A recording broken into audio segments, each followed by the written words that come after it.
Good evening, ladies and gentlemen. This is Lord Rick, also known as Angel of Thy Night, and you're tuning in to Angel of Thy Night Radio, and also the Paranormal and Ghost Society. Today's very special segment is about Slide Mountain. More than often, when I do a paranormal investigation, sometimes I go out, I don't see anything. You know, we adventure, we journey, we climb mountains, we rock climb, we go in unknown caves, we do cemeteries, historical places, forts, the Hollow Earth, UFO exploring, ghost hunting, cryptozoology looking for monsters, and you know, I guess the principle of it is sometimes when we go out, we see strange things. And I got a little more than I bargained for when I did Slide Mountain. It's a strange place as it is. Anyways, tonight's segment, this whole segment is part of a documentary. And I'd like to talk about the history of Slide Mountain. And then after I'm done telling you a little bit about some of my experiences in the Carson Range, some of my Bigfoot experiences,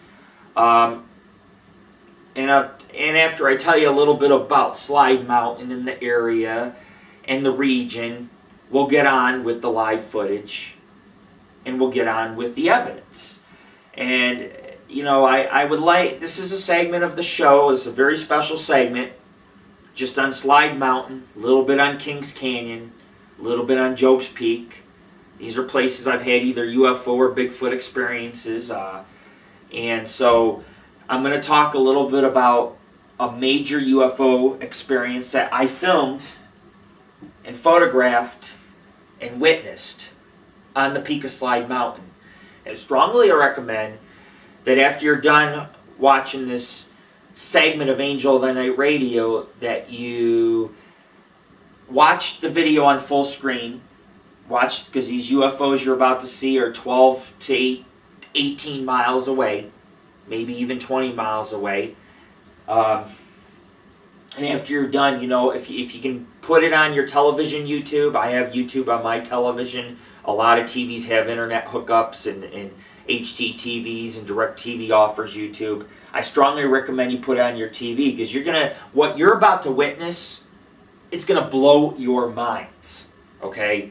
I had filmed, I didn't get the mothership, and I'll explain in a little bit as to why, but I did photograph it, and then I brought out the video camera, and when the mothership broke apart in pieces, I happened to film those smaller objects hovering above Lake Tahoe, the peninsula, the woods, the fog, the water, and that's what you're going to see. And one of the objects from the mothership flew off into orbit really fast. And the rest of them stay behind to survey the area or whatever it is that aliens do. And I hate saying aliens, but I cannot think of any other technology by mankind that can do what you're about to witness in this video. And so, you know, you might find that this is a little drawn out, because you're going to hear me, our viewers are going to hear me talk about it, because I got to get it off my chest. And I think people can use this film that I took, it's not a scam or anything, but can use this film, is a huge piece of evidence in the ufology community and just in general. The area dates back to 10,000 years ago. Right after the Ice Age, it started settling it right below Tahoe Meadows. So it's very old, it's very remote, and in the last, we'll say, 25 to 50 years, it's just blowing up around, you know, I mean, Carson City, Reno, they're all big cities now. And so on the one side, you know, you have city life, and on the other side, you have wilderness. And it's very remote. It's a perfect place for UFOs to be seen, or to hide even under the lake, or in the wilderness. Or in the peninsula, they could land on the peninsula, dim out, and you can't see them. And I've seen a couple objects land on the peninsula. So you're going to see objects landing, taking off, hovering above trees. You're going to see UFOs, real UFOs. So let me get into the history, the mystery, the lore, some of my experiences and what I've seen. In case something happens to me, because you never know, a lot of ufologists disappear when they get close to the truth. And I just want to get it out there and have as many people see this video just in case, because you never can be too cautious.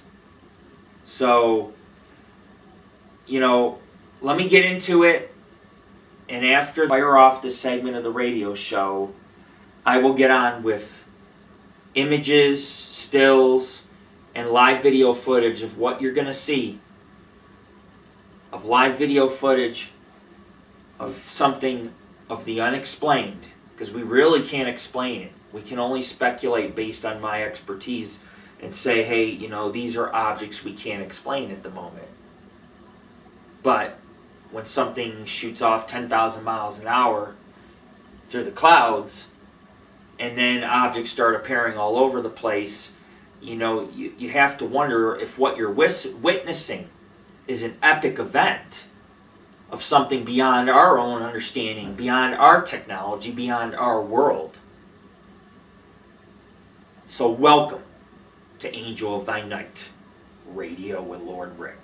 The mountain itself sits in the Carson Range of the Sierras. It sits between Carson City to the south and Reno to the north. And then you have Slide Mountain kind of right in the middle of Washoe Valley. And Washoe Valley has Washoe Lake, which each year, because of the mild winters, the lake is drying up. When I first went to Washoe Lake, it was a decent sized lake. Now you could probably walk across it and it's only this deep. So definitely the weather is changing. However, in 1983 on May 30th, there was a lot more snow and rain in that region. And the snow and the rain, it was Memorial Day weekend, so there was a lot of people picnicking. People picnic at Davis Creek, which is back by Slide Mountain. And there's at least 2 state parks south of it. So it was Memorial Day weekend. And you had a bunch of people picnicking, camping, so forth. And a lot of snow had broke away on Slide Mountain, which in turn, it took down, it was an avalanche. Trees came down, mud came down, rocks came down, and it landed in Upper Price Lake. And it formed a huge natural dam. Who would know, right? Well, eventually, all that debris had just poured over from Upper Price Lake and the Lower Price Lake, which is on the other side of Slide Mountain. I never hiked to Price Lake because we mainly focused on the summit. We wanted to go up, not around the mountain. Well, when it hit Lower Price Lake, a wall of water came down the Ophir Creek area, and it took out, I believe, 12 structures in total. But it picked up a horse trailer, a bus, and anything in its path, it wiped out. And, it could have killed more. It only killed 1 person, and it injured 6. But 7 houses were destroyed, a mobile home. All the debris poured out onto ranch land. It even blocked the highway. There's a highway that goes through Washoe Valley, and that's how you get to Reno, Nevada. And there was boulders in the highway, and so cars could not even pass. You could hear, when this mudslide, rock slide, avalanche, 15 feet of water coming down, you could hear it from 30 miles away. It sounded like a massive earthquake, but it wasn't an earthquake. It was basically a wall of water carrying trees, rocks, debris, a bus, a horse trailer, and one lady named Kathleen Klein was in her house and was watching helplessly. And, she's in this $200,000 house. This is 1983. So $200,000 house. Today, that would be like a $500,000 home. These homes that are up along the Sierras, on the edge of the Sierras, are beautiful. Don't get me wrong. They're mansions. And she was in her house, beautiful house, looking at the woods of the Sierras, the high desert of Washoe Valley, and the mud carried her a half a mile. She's lucky she didn't get buried in the mudslide. However, it destroyed her house, and she was flown by helicopter to the hospital. So, and this is not the first time. You have to understand that for 50,000 years, the south side or the southeast side of the mountain has been collapsing. When you go north and you look off to the west and you look at Slide Mountain, you got about a third of that mountain gone. It's just completely, the mountain is just wearing away and collapsing. And you just got granite, cliffs of granite, because the mountain is given away. It's a very dangerous mountain. However, on the opposite side of Slide Mountain is a ski resort. And you can ski, and the side of the mountain that's collapsing is not a risk to anybody, because this mountain has so many square miles, it takes up so much space in the Carson Range that you can have a ski resort on one side, while the other side of the mountain, every, let's say, 50 years, gives away a little bit by a little bit. We're not talking a lot, but it's a lot because, you might have 500 feet of the mountain just given away slowly. And, in another 50,000 years, there probably won't be much left of the peak, because the slides keep going northward. And so a third of the mountain's gone. But when it gets to almost the halfway point, they're going to have to close the resort. They're going to have to. In another 50, 100 years, who knows how much more mountain's going to give away. So it is a little bit of a risky mountain.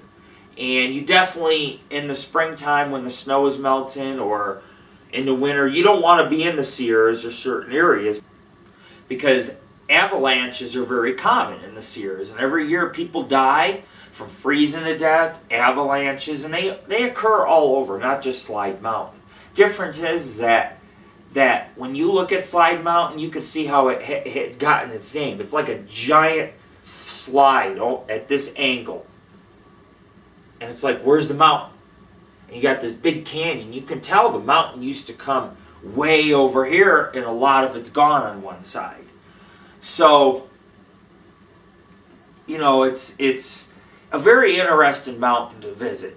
And I wanted to climb the peak because I read a story about a husband and wife who used to go up there at night. Maybe they made out, but they said that they just enjoyed seeing all the city lights at night up there.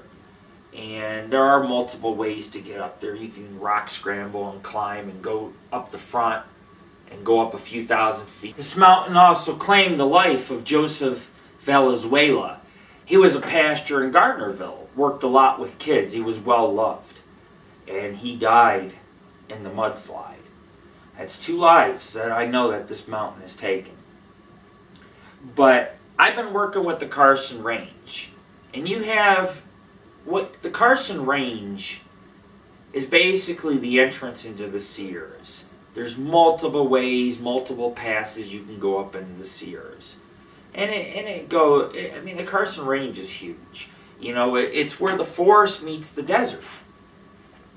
And so when you stand on the Carson Range, for example, you stand on Slide Mountain, you have Lake Tahoe to the west, which would be on this side, we'll say.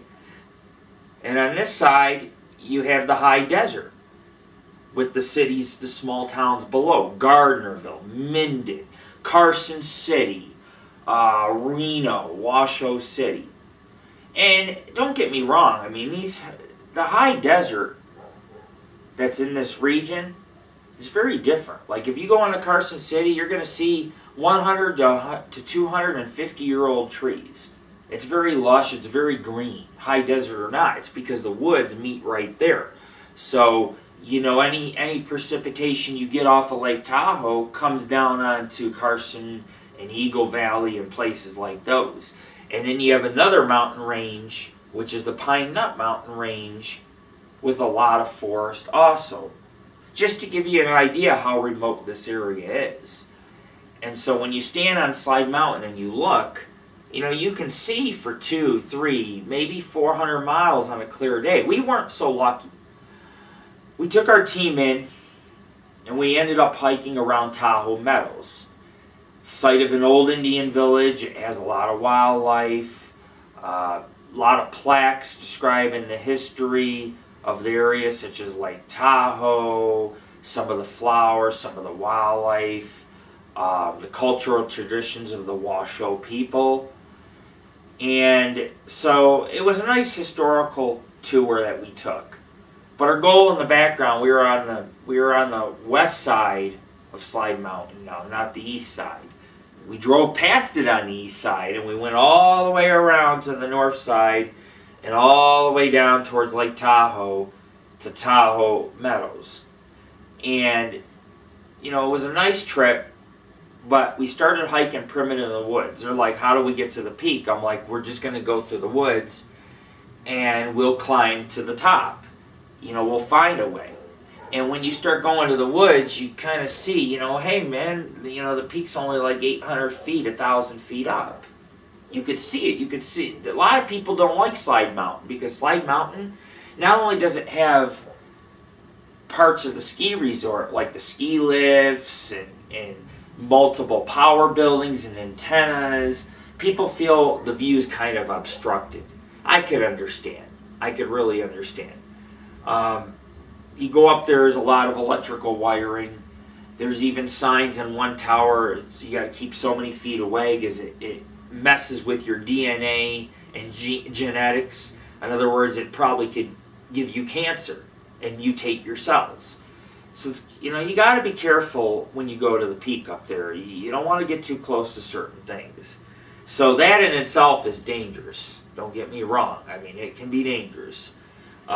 But there's a couple peaks up on Slide Mountain, and we went on one that was maybe 25, 50 feet less than another nearby peak, which had an antenna too. But we had, what we did is we had decided once we got to the peak, we would check out all the buildings, and there was some caretaker buildings, and maybe they serve for people who run the ski lifts on top, or they have these little buildings attached to the ski lift where you can sit in there and warm up and take your ski uniforms off. Maybe they offer hot drinks. I don't know, but we climbed, we rock scrambled, we climbed, and we made it to the peak. Bunch of granite rocks. You stand up there, and you can see Carson City, Reno, Washoe City, Incline Village, northern Lake Tahoe, all of Lake Tahoe almost really, or at least a good portion of it, I should say. But the views are great. You can see all the way down the Carson Range, multiple peaks that I've climbed. I've climbed Genoa Peak, I've climbed Job's Peak. Job's Peak was one of the most amazing places where I found out that these Bigfoot creatures come right to the edge of the forest of the high desert, or the valley, we should say. And, later on we did Kings Canyon, which isn't very far from Slide Mountain. We found a Bigfoot shelter, and people want to sit there. When you put out evidence like what I'm about to show you coming up in this video, because I know you don't want to hear me talk all day, but it's important that I talk about it first. People say, hey, it's too good to be true. I don't believe. But I want people to know that I'm not seeking fame. I'm not seeking fortune. My job as the founder of the Paranormal Ghost Society is to teach you. We want you to learn things. And so we go out and we do places, and we hope, because not every place has it, we hope we find evidence. And sometimes we do. We find Bigfoot tracks. We get an apparition on film. We photograph an apparition. We get EVPs. We film UFOs. These things happen. I'm the cameraman, and all I can do is produce and film whatever I see and let you form your own conclusions. I can give you my expert opinion, and I can tell you what I think I seen or what it is that I caught. Kings Canyon, we found a Bigfoot shelter. What else could it be? You know, a lot of people like to say, oh, you know, a bunch of men made it, and it's like, yeah, but most men that make camps have fires.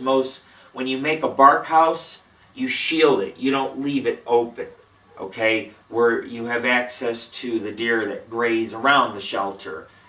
And, you know, so we found a lot of strange things, and we found a Bigfoot track not too far from the shelter in an area that something had been tree banging on, and the golf ball, which was stolen from the golf course below Kings Canyon, which people say, oh, a human put that there. No, man.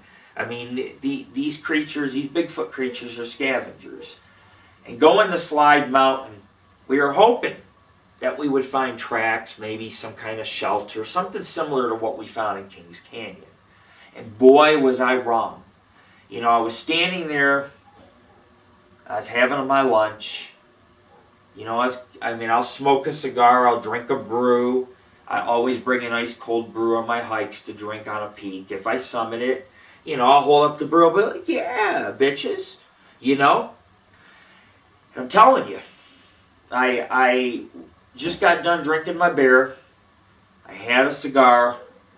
I ate a sandwich, you know, had some healthy snacks. Sometimes, you know, I eat an apple, eat a lot of healthy things, because climbing mountains is not easy. You know, when you're up, Slide Mountain's 10,000 feet. So we are at 10,000 feet. Little more than 10,000 feet. And, you know, I've been seeing a lot of chemtrails in the Sierras. And what happens, every time I see chemtrails, I get suspicious. Because if they sit in the sky for 3 hours, every time they do, it gets overcast. We get hail, we get rain, we get even snow in like August. It's just freak weather. And the thing is that I've seen this happen on the Elephant's Back, and I've seen it happening at Lake Tahoe. And it got very hazy. By the time we reached the peak, the haze, the fog, and the clouds rolled in within a 15-minute time period. By the time I got to the peak, I couldn't see Reno, Washoe Lake, Washoe City, Carson City. The fog was about 10 feet on Lake Tahoe. No boats. When the water gets really choppy on Lake Tahoe, you'll never see boats. People don't go out there. There's too many boats flip over. There's a lot of accidents. There's been drownings. You know, so Slide Mountain overlooks North Lake Tahoe. Crystal Bay, which is a part of North Lake Tahoe, it's the deepest part of Lake Tahoe. Over 1,600 feet. Lake Tahoe's home to the White Maiden.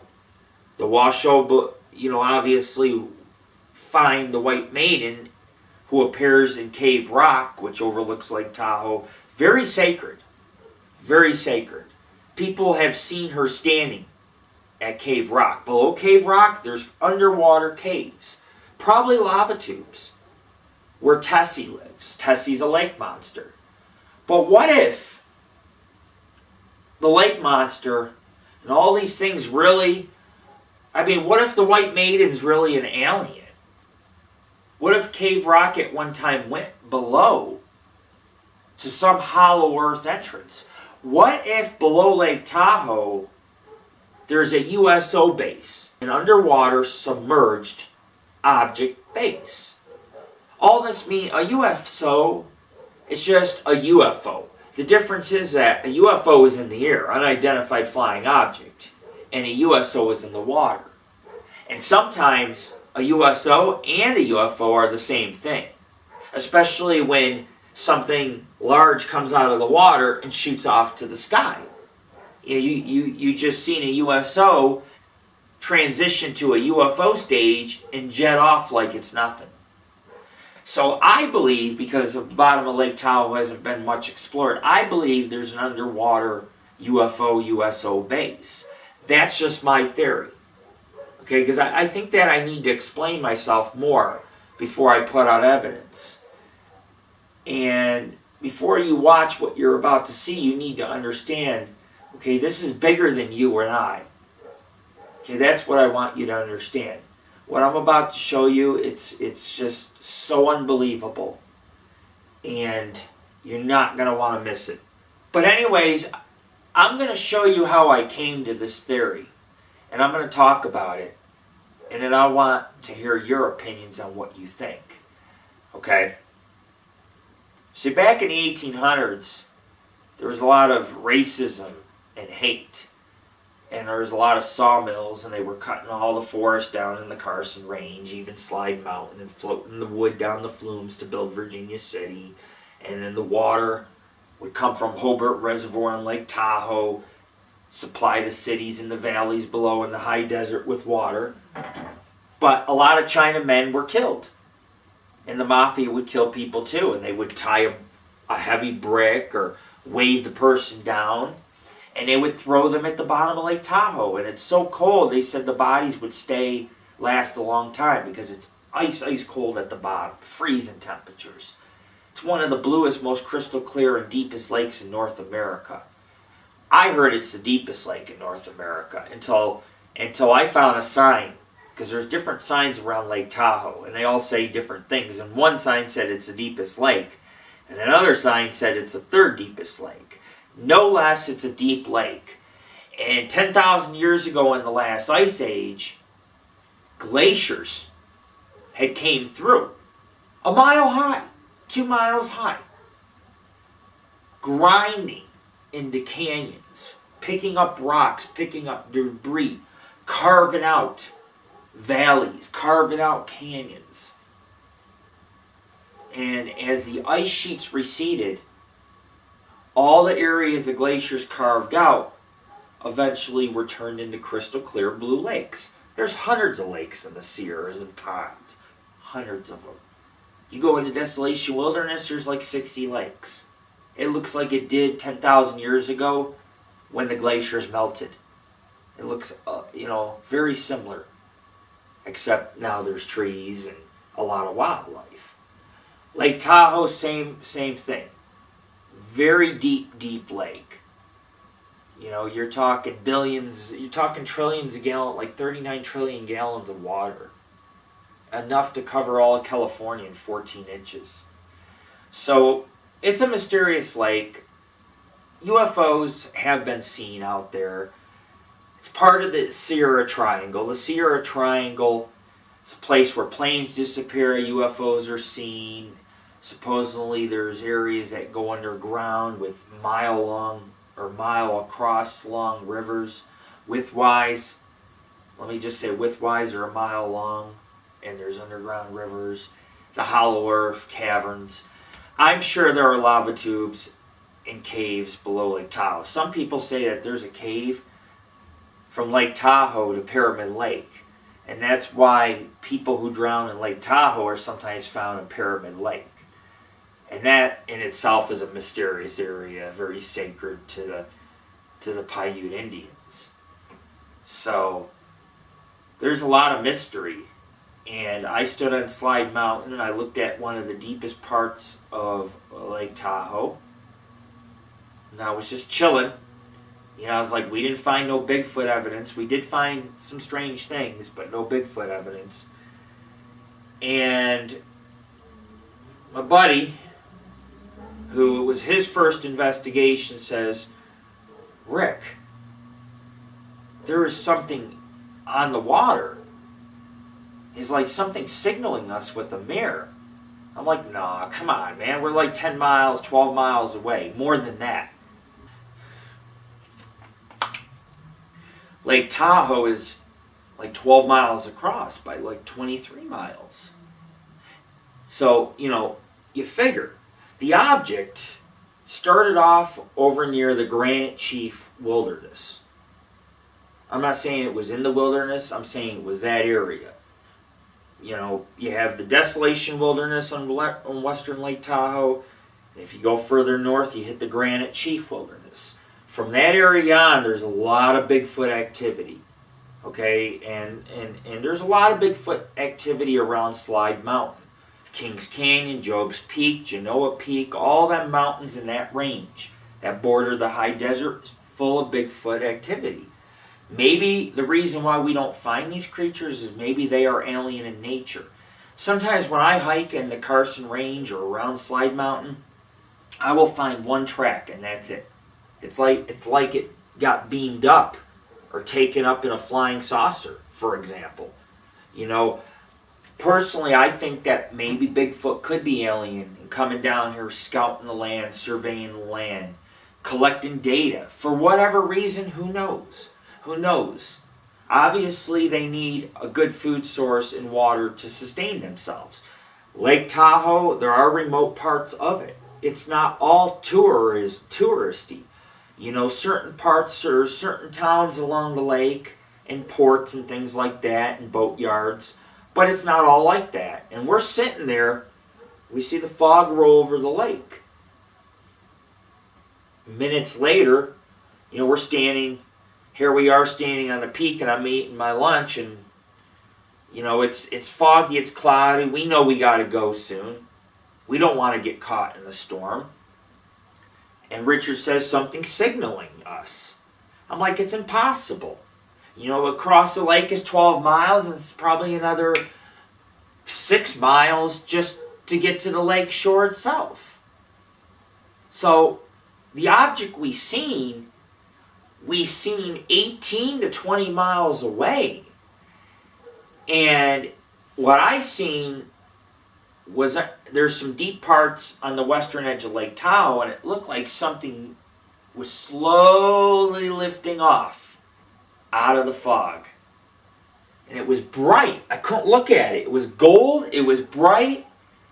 And I was like, man, that ain't no mirror. That's a craft, a UFO, a USO. When the craft was in the air, hovering, casted a dark shadow onto the fog. You could see it made a shadow. You could see it was 50 feet eventually above the fog. It was gold, and it was large. Based on being 20 miles away, and you look at, I'm going to include in my video a couple pictures of the gold UFO. Okay, I call that the mothership. Because that UFO, it had to be a 1/4 mile long. It had to be over 500 feet. Just looking at it it was so large with the naked eye and so bright. This thing was large, very large. And it looked like, there's a blue part of Lake Tahoe, it's deep, and it looked like it just rose out of the waters, no boats. Starts hovering above the fog. And I'm watching this object.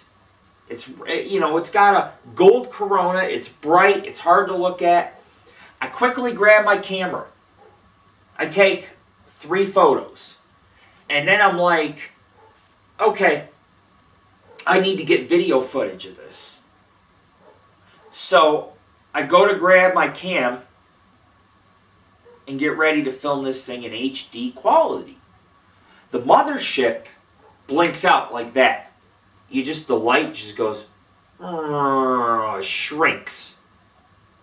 Can no longer see the object. At least my camera couldn't pick it up on video. And I'm just like, where did it go? I'm looking with my naked eye. And I see a ball of light, a small white ball of light, go up through the clouds. Just goes bam, off to orbit. Had to shoot about 5,000 miles an hour. Okay. That's fast. I don't think it was made by men. I think that what I had seen is something that sounds like it's from a Steven Spielberg movie. Close Encounters of the Third Kind. That's what it was like. Seeing this big mothership in daylight, and it's hazy, so you can't really make out detail.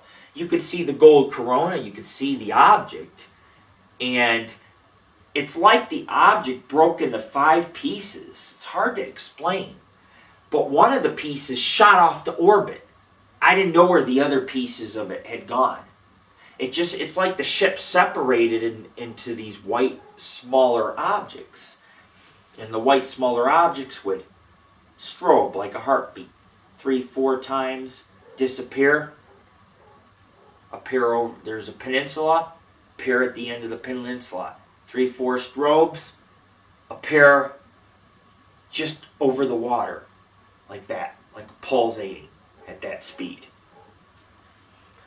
And I sat there and I was mad because I didn't get the mothership on film. So anyways, I'm standing on the peak and Richard's like, whoa. He's like, whoa, what is that? He's like, I can't explain it. You gonna sit in front of me or not? You know? And I was thinking to myself, I know what I just seen. You know, he's like, I can't explain it, but I could explain it. Something came out of that lake. Okay, I don't know if it was sitting on the bottom, you know, at 1,600 feet, maybe watching or surveying the lake, surveying human beings. Maybe it's easy to have a base right there in Tahoe because you could abduct. There's a lot of houses around Lake Tahoe. You got thousands of people that live around Lake Tahoe. You also have 3 fault lines in the lake. So if one of those gave off an earthquake of a 7.0, we say, or an 8.0, which could happen, according to scientists. A tsunami, it could generate a tsunami. So it's very, you know, a lot of times it's very suspicious when you see a UFO of this size. You wonder if an impending disaster is going to happen and that this UFO is trying to warn us. It was strange because it didn't come out till the fog came out. As far as I could tell in the water, there was no boats. And when you review the footage, you're going to see in the water some streaks. And those are white caps. Because on Lake Tahoe, when the weather really gets terrible, you get these waves, these white caps, and they're pretty tall waves. Not like the ocean, but a smaller boat, it could capsize it. And this thing was on the western shore, 18 to 20 miles away, and it was bright. And the thing was that I didn't turn around right away. When Richard said someone signaled us in the mirror, I didn't think about it. You know, because he's not a ufologist, so for him, he can't sit there and say, hey, that's a UFO hovering, you know. He thought it was a mirror. So by the time I grabbed my camera to take pictures, because I always like to take a couple pictures first, sometimes I turn on my video cam first, but I figured that, you know, I figured at first it was a boat, so I took a couple pictures. And after I took a couple pictures, I put the camera down and I looked and I'm like, this thing is huge. This is no boat. It's got a corona around it and it's hovering. So it's like it was able to scan us. And as soon as I grabbed the video camera, it phased out and vanished. And I looked and I didn't see it. All I seen is one of the balls of light shoot off into space. Obviously, it had to be heading into space because it shot off like a rocket ship. It was gone. In seconds, it would not even 1 second, it was through the clouds. Telling you, 5 to 10,000 miles an hour it moved. And then we thought the show was over, and all of a sudden, there's a peninsula in North Lake Tahoe. It's very woodsy, very primitive. You know, I don't know if there's a road on that peninsula that might have a couple houses or so, or maybe a resort, or a state park where there might be some beachfront property, but it was a really shitty day. Let's just put it that way. And it was foggy out, but at one time, there was times where we seen 5 white objects appear all over North Lake Tahoe. One would be over the peninsula, one would be on the other side, one would be off in the woods. One would seem like it landed on the beach, and another one over the water in the middle of North Lake Tahoe. And there would be times where we just see 2. I have a still, if you look at one of our stills, and you look at the white object, you'll see there's propulsion behind it. I caught it in slow motion taking off. And you got to catch it.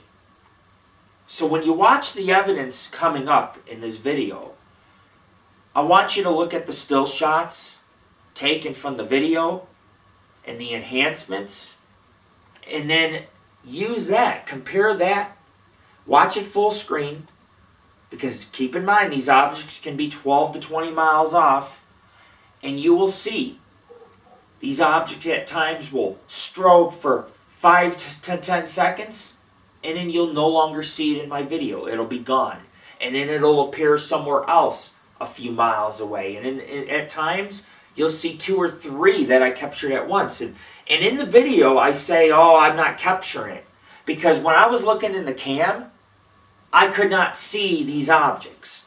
But when I put the cam down, and I looked over the cam with my naked eye, I could see these objects. And based on the one object hovering over the tree, I would say the objects were 50 feet across. Now, if you took 50 feet and you times that by 5, let's say there were 6 objects total, 6 times 50 is 300 feet. So, if all the objects were together at one time forming one big object, then this object had to be at least 300 feet or more before it split off. And some objects seem to stay around North Lake Tahoe and scout the area. So what you're about to see, it's not CGI, it's not a hoax, it's not a scam, we're not making any money. We're the ones taking a risk, okay? I came back out to that area, and I'm not, right afterwards, and I will just say there was a strong military presence. You had black helicopters, you had jets in the area, you had cargo planes, all that along Lake Tahoe, as if they were looking or scouting the area after I had made a UFO report. Because I know what I seen. I seen a gold object hovering over the water that was, like I say, when you calculate it, minimum 300 feet. But from that far away and as bright as it was, and me taking measurements from that many miles, I would say it could have been a half a mile long. And this thing, it was strange because once it split up, you could see in my video footage, when you put it on full screen, just stare at it, you will see that at times there's different lights. And it's a single light, so you can't say it's a car light. You can't say it's raindrops or anything because it wasn't raining at the time. It's not snow. These objects, they are hovering, they are strobing, and they are appearing in different places. And sometimes they're right there at the fog. Other times you could see them in the woods like they landed. Other times you see them hovering above the trees on the peninsula. But those small objects I captured on video, I had no idea I captured any. I made 5-6 videos, and every time I tried, I was like, I didn't get it, I didn't get it, I didn't get it. So you'll hear me in the film saying, I don't see it, I'm not getting it. But when I took home the film footage and I reviewed it on a computer, and then I was able to maybe darken it a little, I was able to see these objects more. So, the video hasn't been enhanced. Only the stills and the pictures I enhanced so that you can see the objects and what we're talking about. And so what you're going to see in the video is you're going to see pictures of the mothership, and then right after that you're going to see pictures of some of the stills of the smaller orb or disc-like UFOs that were white or giving off a very bright white light, a very bright light, so bright it almost hurts your eyes when you're looking at it. It's hard to just stare at, because it just blinks and it's so bright and disappears. You're like, where'd it go? And all of a sudden you look to your left, you're like, oh my God, it's over the water. And then you're like, holy shit, it's on the beach. And these aren't boats flying around over the trees, and they're not cars when you see them above the trees and in the sky and here and there. And I got as much footage as I could. I took 6 videos, and what I did is I'm compiling all the videos together, and you can watch the entire film of these objects.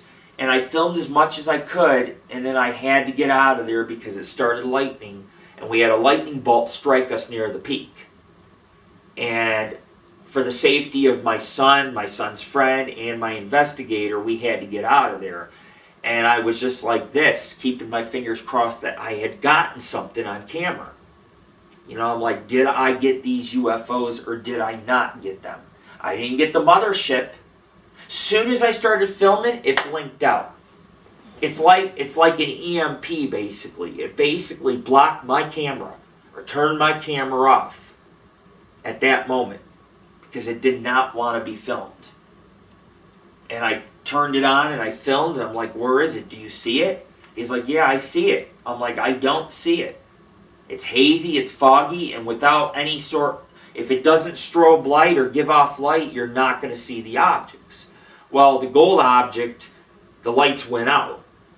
But the white UFOs or the UFOs, like if you look at the enhancements, you can see it's an odd-shaped craft. And it's solid. And what it's giving off is a white plasma or a white light.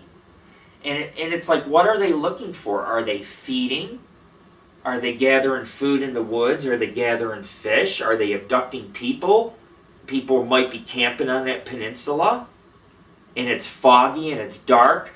If you were to stand on that lake or on that peninsula, you would not see those objects. There was no boats out. When you go to a boat rental place in Tahoe, there are days they'll tell you, sorry, we cannot rent a boat. There are restrictions. And I sat in the Humboldt-Tiobe Forest. I've worked a lot with the Humboldt-Tiobe. Part of it is up at Mount Charleston in Vegas. There's other parts in the northern Nevada. The forest, it's all one forest, but it's separated by desert, and a good portion of the Humboldt-Tiobe runs along the eastern Sierra Nevadas. And the Sierra Nevada mountain range separates Nevada and California. So you have to understand, here I am standing on Slide Mountain and I'm looking, it's like right there on the California-Nevada border. And I'm looking I can see on both sides. I can see 2 states, California and Nevada. And California is just over to my west. And that's where we're seeing the objects, is kind of on the California-Nevada border of Lake Tahoe. The mothership, don't get me wrong, was way to the west near the lakeshore, and there's a very deep part of the lake right there. And that's where I seen the mothership. And that's part of California. But the white objects on the peninsula, that's part of Nevada right there. So I had UFO sightings in 2 separate states at the same time. Not a lot of ufologists can say that. The smaller objects looked like they were scanning the area. They were surveying the area. And they were hovering and they were scanning, and Richard said maybe they're feeding, maybe they're eating fish. Maybe it's so dark and foggy and stormy out, maybe they're abducting people. I don't know. But I have to look at it as I have no explanation for the objects. I don't care if you scrutinize my film. I don't care if you download it. I don't care if you study it. Anyways, as I was saying, I don't care what other people do with my film. All I ask you to do is watch it, put it on full screen, to help you find these white objects, because they are 18 miles away. I took stills, and every time you're about to see that object, there are other objects. I only highlighted the main ones, the brighter ones, the ones easier to see, so that way you could use it as a reference map. So when you see a picture appear, a still for 3 seconds, look at it. You'll see a square around it. You might even see some enlargements. And what I wanted to do is when I put stills in the video so that, for a few seconds you can kind of look at the objects and say, okay, he's highlighted it over the tree.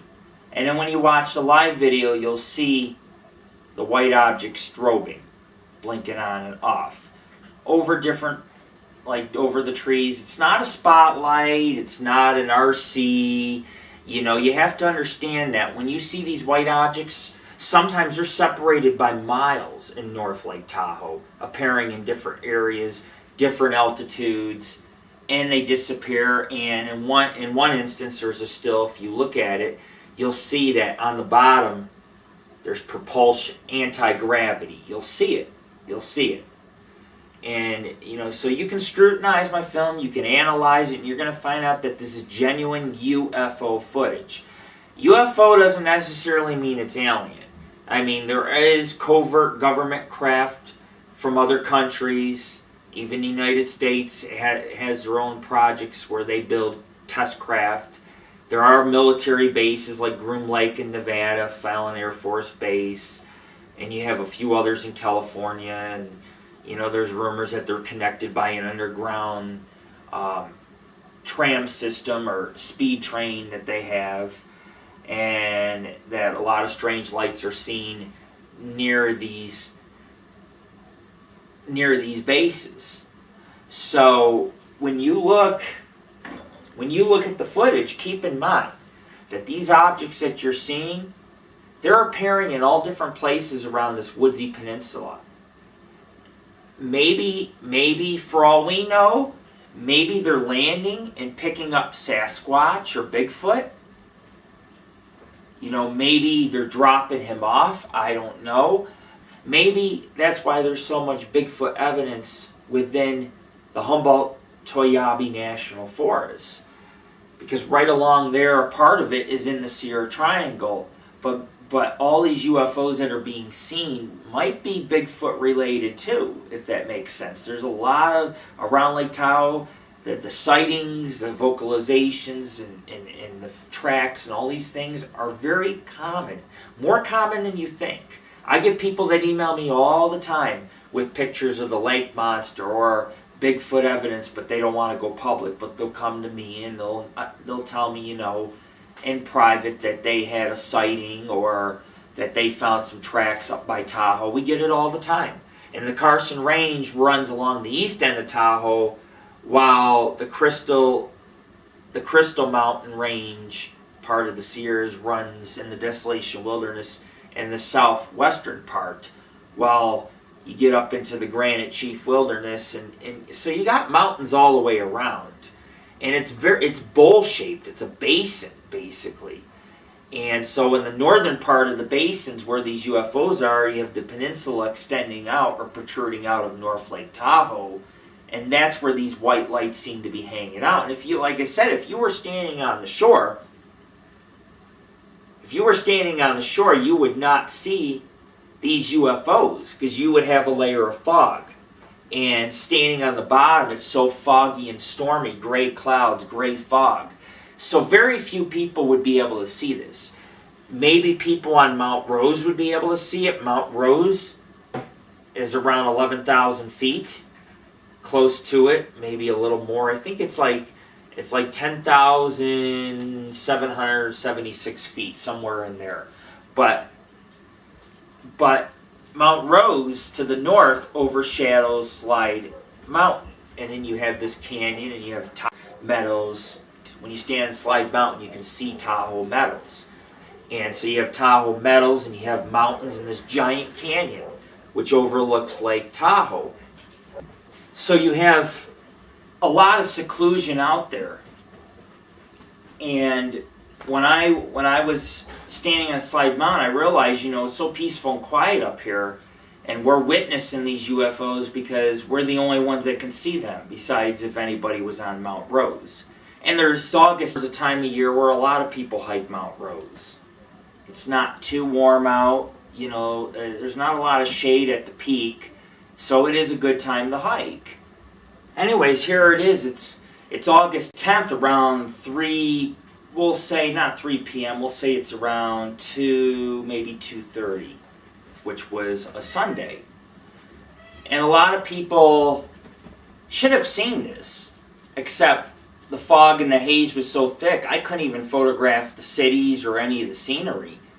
The only scenery I could photograph is that huge canyon where Tahoe Meadows was, but as soon as, Lake Tahoe looked like a wall of gray. And you could barely see the peninsula. The lights were so bright they were strobing through the fog. But it was August. So August is it's a very, like nobody was on Slide Mountain. We had the whole mountain to ourselves. We never came across hikers, anything.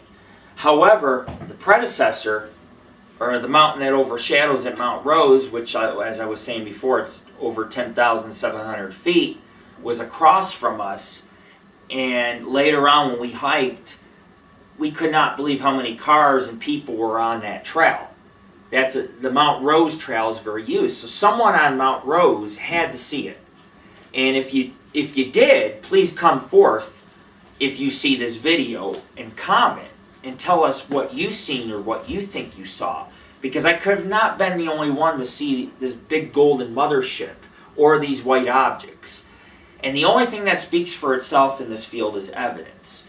And so everything that I document like a diary. And people say, that was lame and this and that, and that's stupid to film it. No, it's not. We cannot dismiss evidence. It's like the Bigfoot shelter in Kings Canyon. We're supposed to dismiss that when it's made with 20-foot logs, and we find a log with a rock sitting on it that's been tree banged and with nicks and a track and a way to hang meat to keep it from the other animals in the area. Because that's what you do if you want to keep animals out of your meat and you don't have a fire and you're eating your meat raw, you put it up in a tree. You take some twine. Who says Bigfoot can't use these things? I mean, there's campers all the time that leave twine and rope and things behind, right? So we cannot dismiss things. I never dismissed a Bigfoot shelter. I'd be a fool to dismiss it based on how it was made, how primitive it was. It's not a teepee. Just like this evidence here you're about to see, I didn't dismiss it. I didn't even think I was filming anything, but you know what? I filmed and I brought it home, and this is what I captured. What you're about to see is what I captured. And, I mean, you can skip what I got to say. I haven't really talked about it much with anybody, except this special segment of Angel of Thy Night Radio. And you can decide if this can be explained.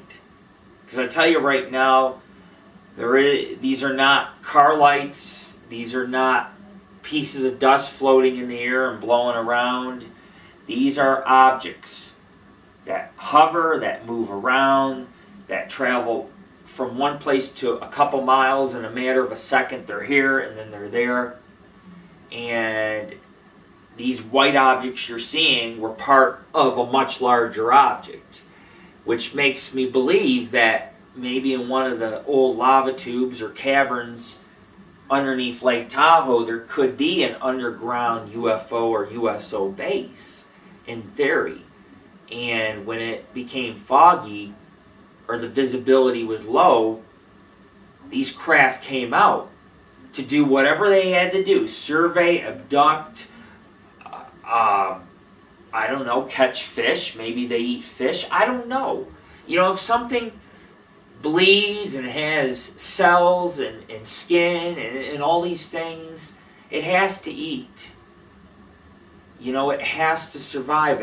Water could be like gold to an alien race. Maybe they use water to create some kind of, you know, they separate it and they use the elements of water to power their ships.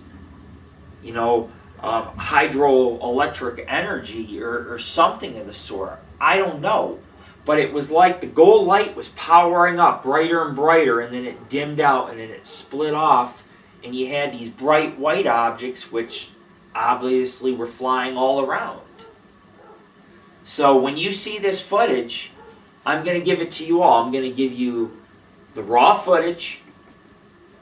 I'm going to stop.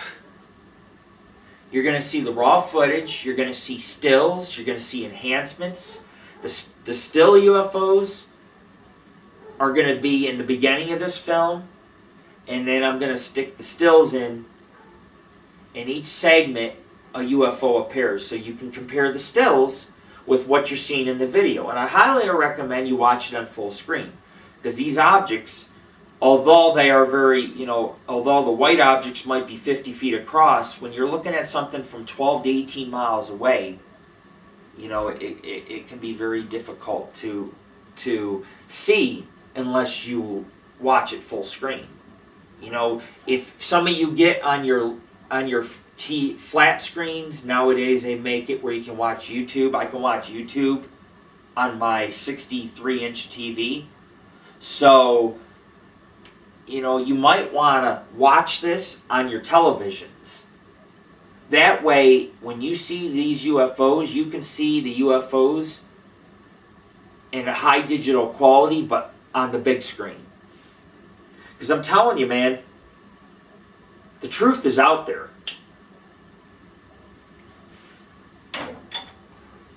I'm sorry about that, but I mean, talking about it, I have to smoke a cigar because I've never seen anything like that. I've seen a lot of UFOs, a lot of them at night, but I've never seen during the day UFOs like this. Just a UFO rise and split off, and it's an unbelievable occurrence. It's a historical event, and I caught it on film over Lake Tahoe, and it's undeniable. You know, this is not Steven Spielberg. I cannot create special effects.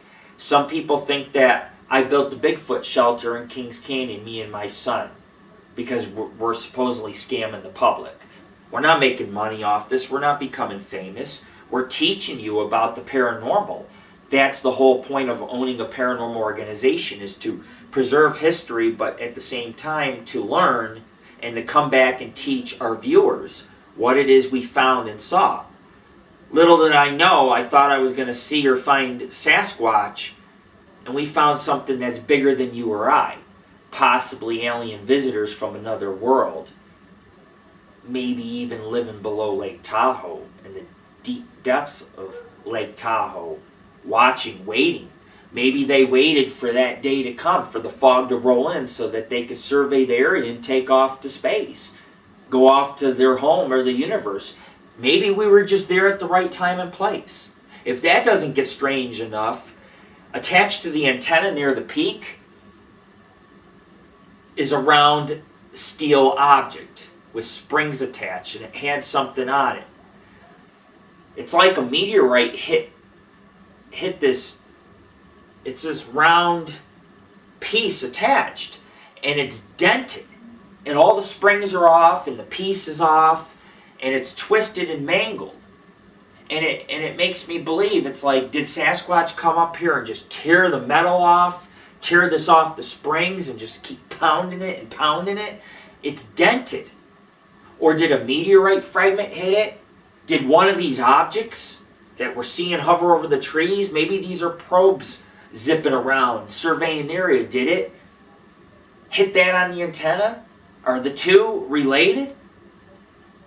It's very strange, you have to admit. It's very strange. So when you look at this footage, you know, I'll remind you, take an open-minded approach to what you're seeing, okay?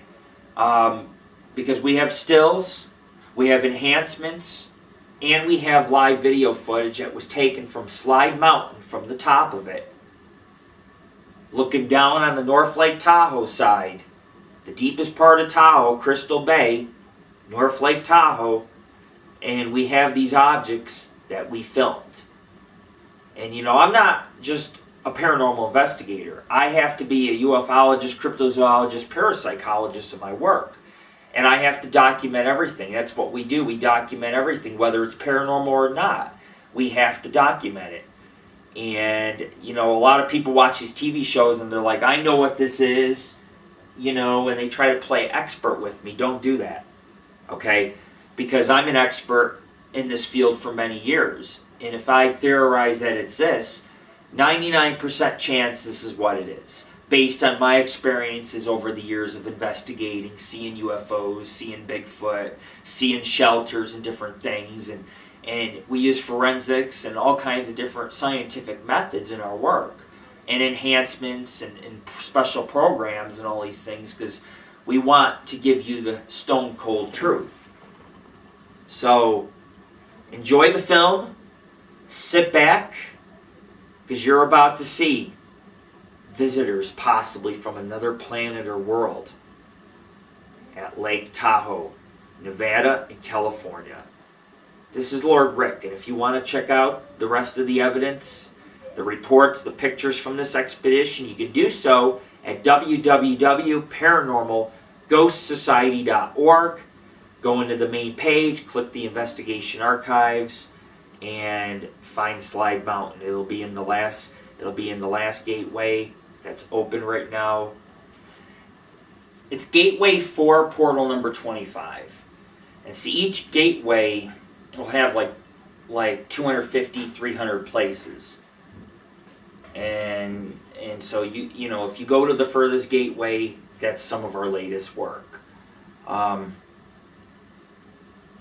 But you go. They're in different portals. If you go to portal 25 and you click on it, you can read the epilogue for Slide Mountain. Click on it, and you can take the tour of Slide Mountain from our expedition, all the way from nature photos to scenic photos to the forest, to the cityscapes, to Lake Tahoe, to the history, to all the evidence we found, the stills, the videos. We compile it all together very neatly.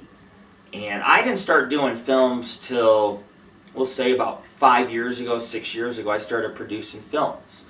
Because, when we opened our doors in 2001, we never could find anybody to film. We had somebody, and they didn't last very long. And after a while, I said, one day I'll get an HD cam and I'll start filming some of this extreme stuff. And it's different. Now that you guys see that I do more filming for this organization, instead of you seeing pictures of evidence or per se me talking about it on a radio show or on my website, now you get to see video evidence, which is live and it's all raw. There's nothing edited. The only thing I'll ever edit, when I put out my videos, I might put some stills in between so you can look at the stills and compare it with the video itself. To see these objects, you have to really be paying attention. So when you watch this video, pay attention to these objects and what they do when they blink, where they appear, but always look at the stills first. Study the stills, and then when you're looking at the stills, look at the video and use the video to compare. And you'll see these are genuine objects that are hovering, that are anti-gravity. They're not RC. There's not different color lights. They're just glowing objects. Some people believe, even the military believes, that these objects can cloak themselves with plasma or use plasma, which explains the lights or the brightness around them, because different types of plasma can create luminescence in different colors. And the luminescence of the large object was gold. The smaller objects were white, a bluish white. because you can kind of see a hint of blue in there in some of the stills. So this is Lord Rick, aka AngelOfThyNight, and as I say, the show must go on. And I strongly encourage you to watch this video. If you have some time, take a look at it. Because I want to believe the truth is out there.